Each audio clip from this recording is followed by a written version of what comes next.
నమస్తే. ఇన్నాళ్ళు నన్ను సపోర్ట్ చేస్తూ, ఎంకరేజ్ చేస్తూ మీ ప్రేమని నాకు అందిస్తున్న ప్రతి ఒక్కరికి కృతజ్ఞతలు.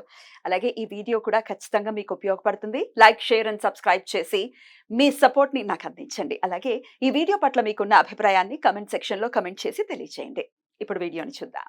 జ్యోతిష్య శాస్త్రం ఒక అద్భుతం. వేదాంగమైన జ్యోతిష్య శాస్త్రం అనేటువంటిది మానవ జీవన గమనానికి ఒక వరం. జ్యోతిష్య శాస్త్రం నీ జీవితంలో వెలుగునింపే ఒక భాష. ఆ భాష నీకు అర్థమైతే ప్రకృతి నీతో మాట్లాడుతుంది. అస్ట్రాలజీ నేర్చుకోవాలి అనుకునే వారికి అద్భుత అవకాశం. మురళీధర శర్మ గారి అస్ట్రాలజీ క్లాసెస్ అతి త్వరలో మొదలు కాబోతున్నాయి. 100% జాబ్ గ్యారంటీ. వివరాల కొరకు సంప్రదించండి. నమస్తే, వెల్కమ్ టు అవర్ ఛానల్. నేను పద్మిని. ప్రస్తుతంతో పాటు ప్రముఖ ఆధ్యాత్మికవేత్త, ఆస్ట్రోన్యూమరాలజిస్ట్, వేదిక్ వాస్తు స్పెషలిస్ట్, శ్రీ విద్య మరియు హనుమత్ ఉపాసకులు బ్రహ్మశ్రీ డాక్టర్ సిస్లా జయశంకర్ గారు మనతో పాటు ఉన్నారు. మాట్లాడదాం. సార్ నమస్తే. సార్ అమ్మా ఆయుష్మతి భవ. నమస్కారం అమ్మా. నక్షత్రాల సిరీస్ లో భాగంగా జ్యేష్ఠ నక్షత్రం, ఈ జ్యేష్ఠ నక్షత్ర జాతకులు ఎలా ఉంటారు, అట్లాగే పదాల వారీగా కూడా చెప్తున్నారు కాబట్టి ఎట్లాంటి జాగ్రత్తలు తీసుకోవాలి లైఫ్ లో, అలాగే ఏ దేవీ దేవతల ఆరాధన ఖచ్చితంగా చేసుకుంటే మంచి లైఫ్ ని లీడ్ చేస్తారు అనేది జ్యేష్ఠ నక్షత్రం గురించి ఒక్కసారి సార్ మీ ద్వారా. తప్పకుండా అమ్మా. ఈ జ్యేష్ఠ నక్షత్రానికి అధిపతి బుధుడు.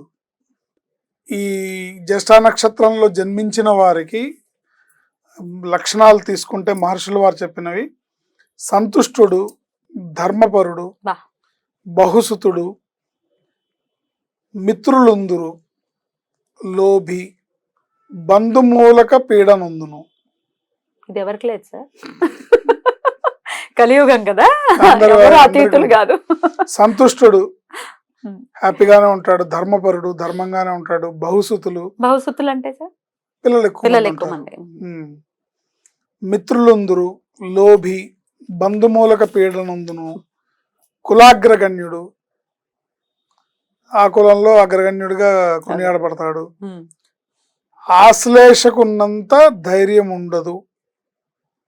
బుధ నక్షత్రం కదా, ఆశ్లేషకున్నంత ధైర్యం ఉండదు, అనవసరమైన ఆందోళన, కానీ పోరాటంతో అన్ని సాధ్యపడతాయి. ప్రయత్నం చేసి గట్టిగా పోరాటం చేసి ప్రయత్నం చేస్తే తప్పకుండా సాధింపబడతాయి. బట్ వీళ్ళకి ఆందోళన అనేది ఉంటుంది, అవుతుందో అవదో అవుతుందో అవదో అనే ఆందోళన అయితే ఉంటుంది. ఒక్కొక్కసారి ఇతరుల మీద ఆధారపడాల్సి వచ్చును. మనస్సుకు సంబంధించి దేని మీదైనా డ్యూటీ మైండ్గా ఉండాలి తప్ప కోరుకొనకూడదు. ఇది కామన్గా ఉండే లక్షణాలు. ఒకటో పాదంలో వాళ్ళని తీసుకుంటే జ్యేష్ఠ నక్షత్రంలో పుట్టిన వాళ్ళు రాతగాడు,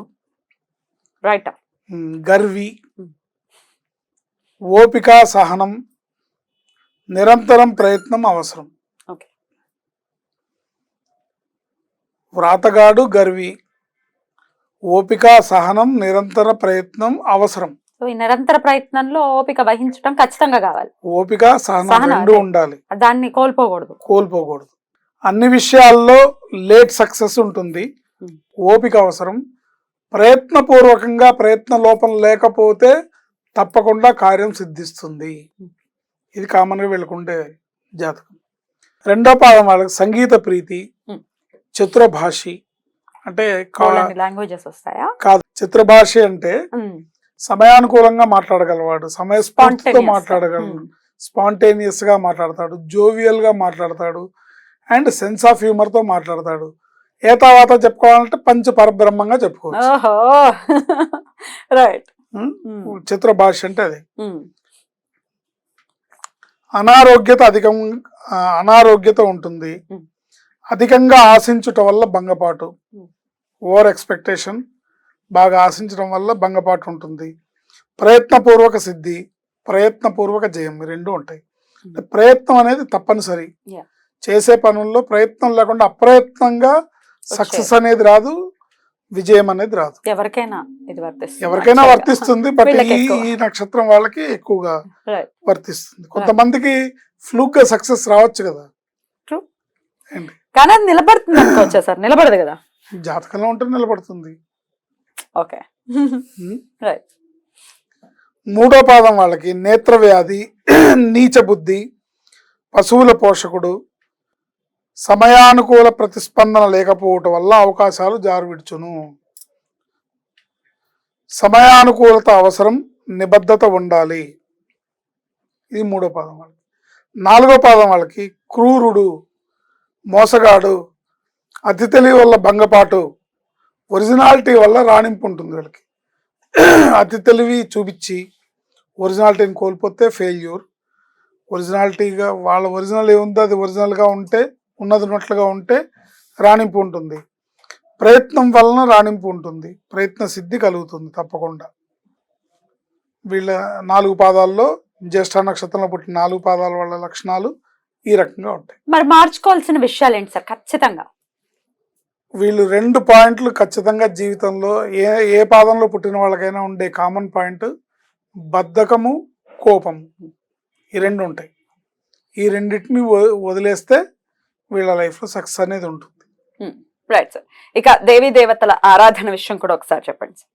వీళ్ళు ప్రతిరోజు విష్ణు సహస్రనామ పారాయణ చేసుకోవడం అనేది చాలా మంచి ఫలితాలను ఇస్తుంది. బుధవారం నాడు, శుక్ర, శని, ఆదివారాల్లో వైష్ణవాలయాన్ని దర్శించడం, లక్ష్మీనారాయణల గుడి కానీ వైష్ణవాలయాన్ని దర్శించుకోవడం, తర్వాత ప్రతిరోజు ప్రదోష కాలంలో సాయం సంధ్య వేళల్లో లక్ష్మీ అష్టోత్తరము, విష్ణు సహస్రనామం పారాయణ చేసుకోవడం వీళ్ళకి మంచి ఫలితాలని, మంచి జీవితాన్ని ఇస్తుంది. ముఖ్యంగా వీళ్ళు కోపాన్ని, బద్ధకాన్ని వదిలేయాలి. Right, beautiful. డెఫినెట్ గా ఈ విషయాలు మనసులో పెట్టుకుని డెఫినెట్ గా ఇవి కనుక మార్చుకుంటే ఇది కూడా మంచి నక్షత్రంగా ఖచ్చితంగా కన్సిడర్ చేయొచ్చు. కాబట్టి right sir, thank you so very much. ఇక నెక్స్ట్ ఎపిసోడ్ లో మూలా నక్షత్రం గురించి మాట్లాడుకుందాం. నమస్కారం సార్. ఐష్మతి భవ.